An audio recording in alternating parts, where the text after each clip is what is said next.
संदेह ग्रंथि खंडन। रैदास जी की वाणी कैसी है? नाभा गोस्वामी जी कहते हैं कि रैदास जी की वाणी ऐसी दिव्य वाणी है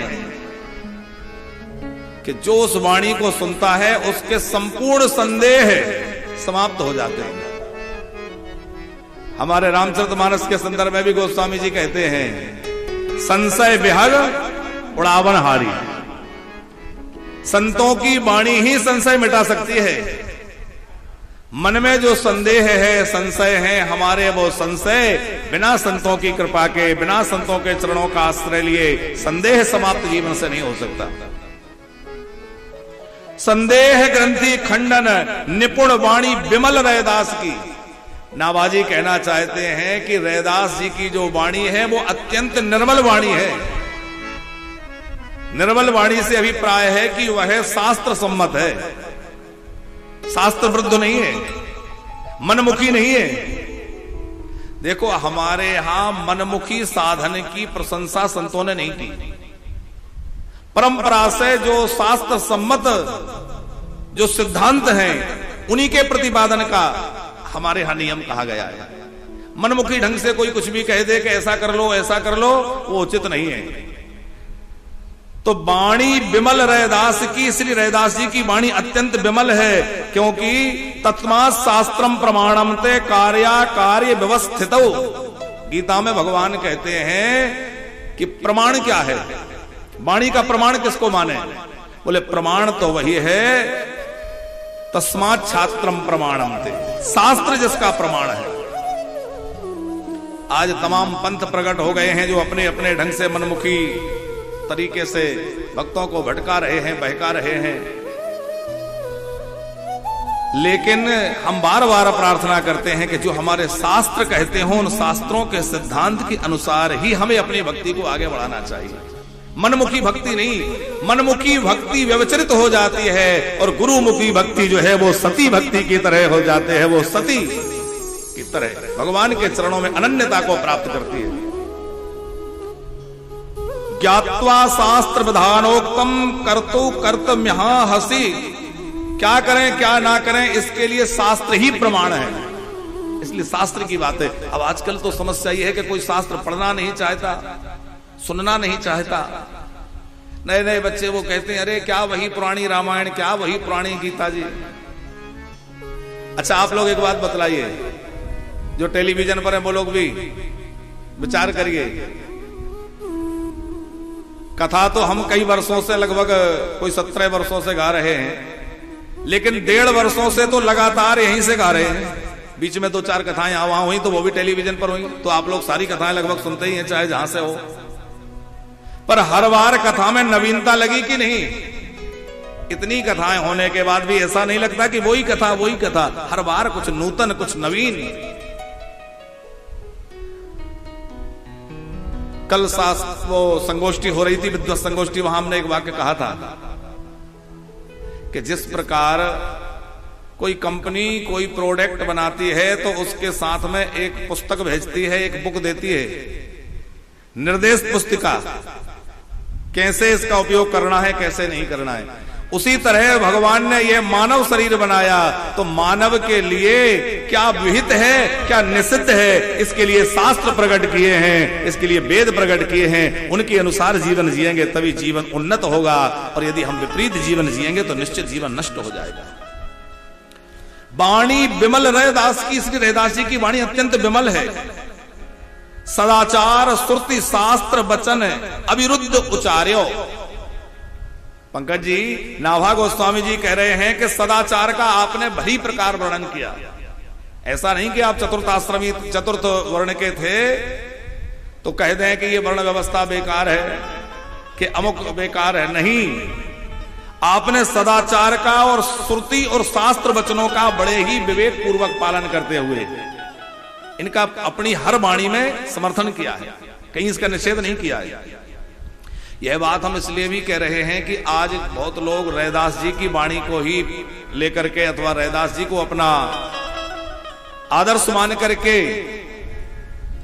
और शास्त्रों का विरोध करते हैं, शास्त्रों का खंडन करते हैं। लेकिन रैदास जी पूरे जीवन पर्यंत जो है शास्त्रों के ही पद चिन्हों पर चल करके, यहां श्री नाभाजी कह रहे हैं, सदाचार श्रुति शास्त्र वचन अविरुद्ध उचार्यो। कभी भी अविरुद्ध माने कभी विरुद्ध नहीं हुए शास्त्रों के जीवन पर्यंत, क्योंकि जीवन तो शास्त्रीय होना चाहिए। इसी तरह कबीर जी के विषय में भी है।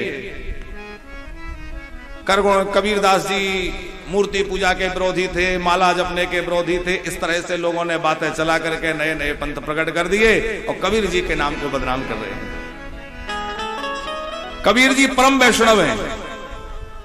भगवान रामानंदाचार्य जी से आप दीक्षित हैं और राम नाम में आपकी कितनी निष्ठा है। कहते हैं कबीरा सब जग निर्धना, धनवंता नहीं कोई धनवंता ते जानिए, जो राम नाम धन होए। निरंतर राम नाम जपते हैं। और इतना ही नहीं, चदरिया झीनी ने झीनी राम नाम रस चदरिया झीनी। निरंतर राम नाम जपने वाले कबीर को आज लोग जो है राम नाम से दूर कर रहे हैं, निर्गुणिया कह रहे हैं।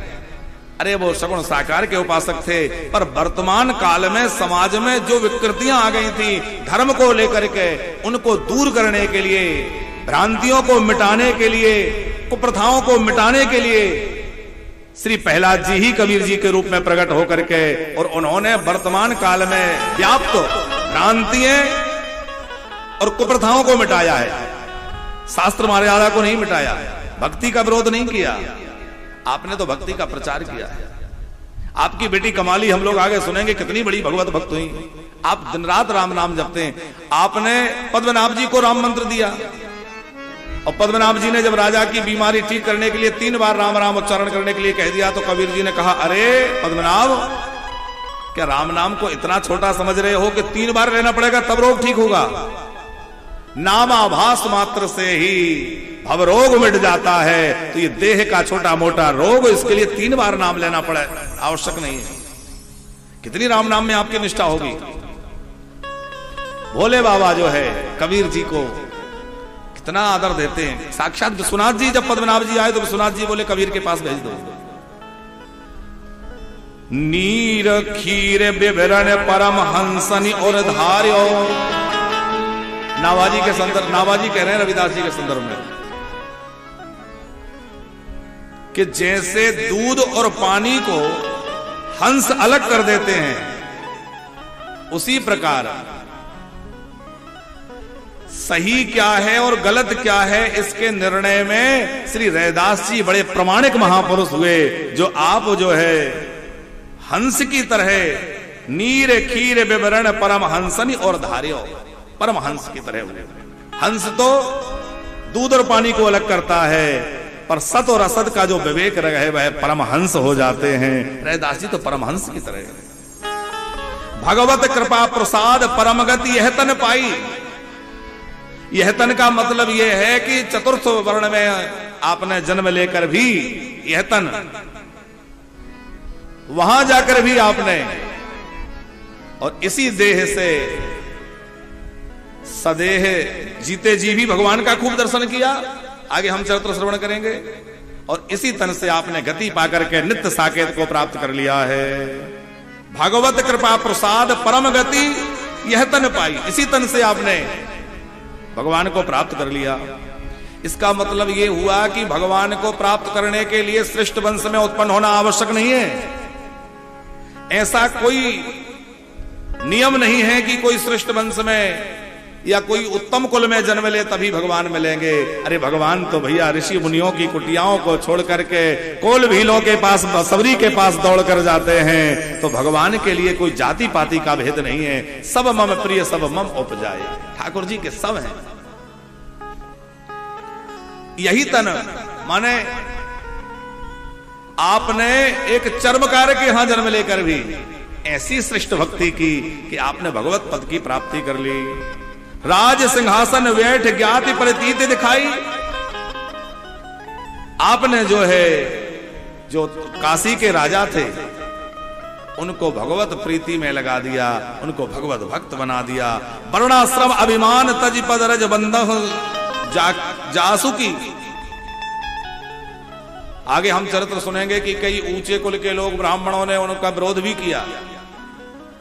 अरे ये चर्मकार होकर के इस तरह से करता है, ये करता है। लेकिन आपने वर्णाश्रम अभिमान जिनको था उनको अभिमान गलित करा करके और उनको बतलाया कि हरि को भजे सो हरि को होई। भैया वहां किसी उसकी बात नहीं। देखो इससे ये भी अर्थ नहीं लगा लेना कि वर्ण व्यवस्था बेकार है। व्यवस्था बनाने के लिए होती है, भेद करने के लिए नहीं होती, घृणा करने के लिए नहीं होती। व्यवस्था एक हमारे यहां जो वर्ण व्यवस्था है वो व्यवस्था के लिए है, ना कि घृणा के लिए। जो तात्कालिक वर्णाश्रम को लेकर अभिमान पाल रहे थे उनके अभिमान को रैदास जी ने गलित किया है।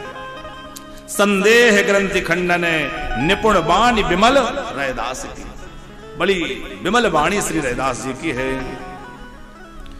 आपने भक्ति का खूब प्रचार किया है। ऐसे परम भगवत भक्त श्री रैदास जी का हम पावन चरित्र श्रवण करेंगे। प्रियादास जी ने जो कवित्व लिखा है, रामानंद जू को शिष्य ब्रह्मचारी रहे एक, गेह वृत्ति चूक की कहे तासुबानियों, करो अंगीकार सीधो करी 10-20 बार बरस प्रबल धारता में वारी आनियों।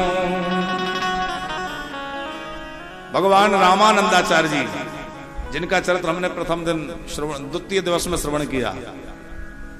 रामानंदाचार्य जी के एक शिष्य थे, एक ब्रह्मचारी ब्राह्मण। उन्होंने उन शिष्य को सेवा सौंप रखी थी कि तुम जाकर के ब्राह्मणों के घर से कुछ आटा, सीधा सामान, सूखा सामान रसोई के लिए ले आया करो। स्वामी जी केवल अग्निहोत्री संध्योपासना संपन्न जो लोग, जो ब्राह्मण थे, उन्हीं के घर से भिक्षा लेते थे। जो धर्मनिष्ठ हो, कर्मनिष्ठ हो, विमुख जनों का नहीं लेते थे।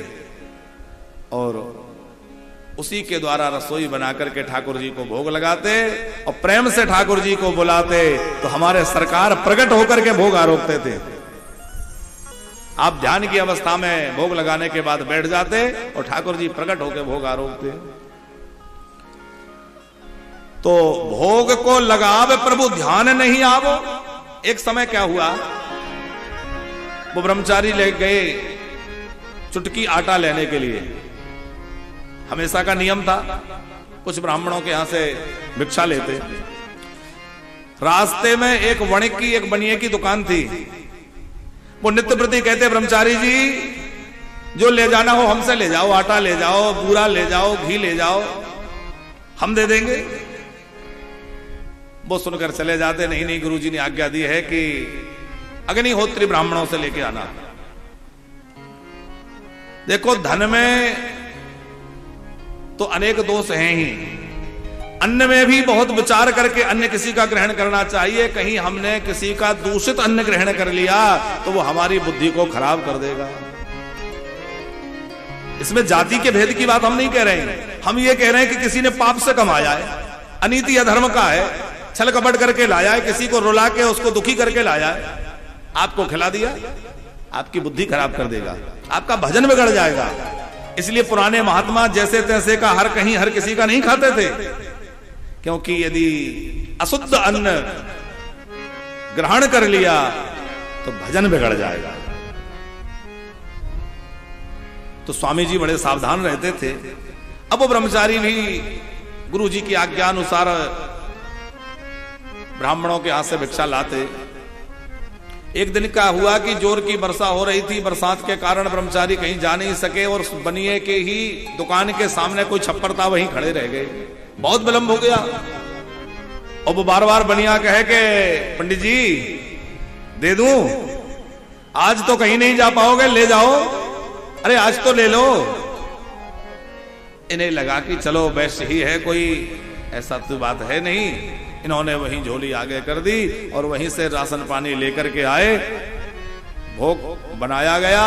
जैसे ही ठाकुर जी को भोग धराया और स्वामी जी ने भोग लगाया तो भोग को लगाए प्रभु ध्यान नहीं आवे।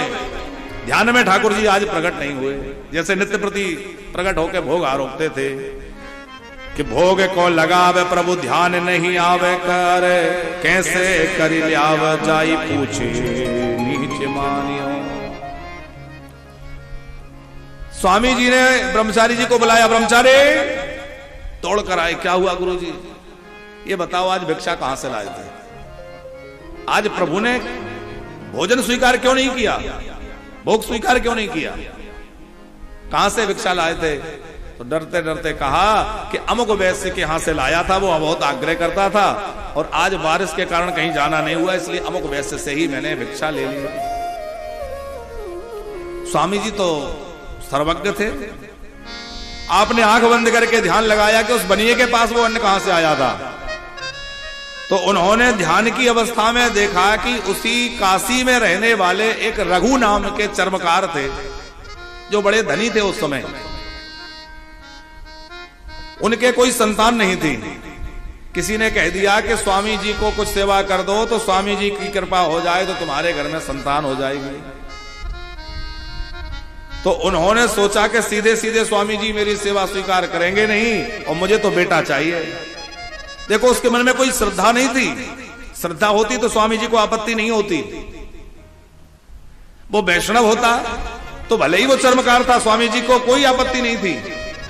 लेकिन आपत्ति यह थी कि ना तो वो वैष्णव था, ना वो भक्त था, ना मन में श्रद्धा थी। बस उसके मन में लालसा थी कि किसी तरह बेटा हो जाए, किसी तरह अपना अन्न इनको पहुंचा दूं और मेरा अन्न खाएं तो कृपा हो जाए, बेटा हो जाए।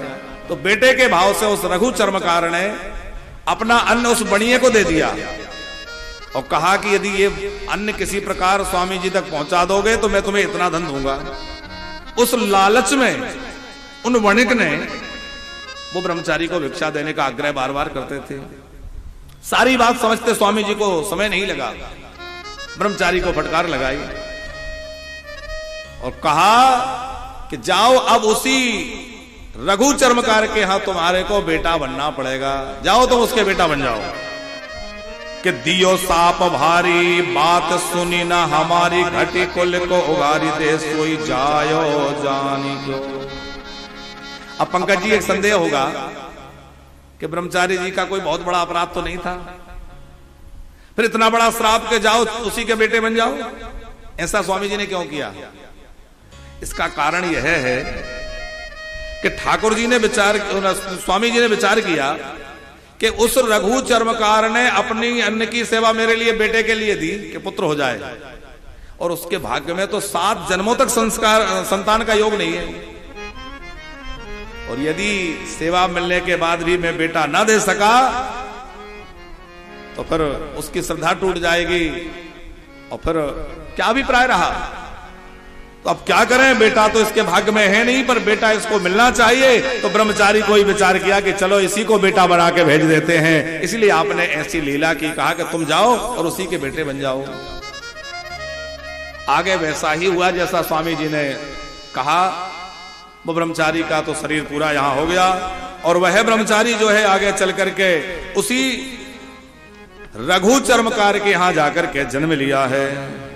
आपका प्रादुर्भाव जो है विक्रम संवत 1371 में माघ पूर्णिमा को हुआ है। बोलिए श्री रैदास जी महाराज की जय, भक्त रैदास की जय। माघी पूर्णिमा विक्रम संवत 1371 में वह बालक प्रकट हो गए, रैदास जी प्रकट हो गए।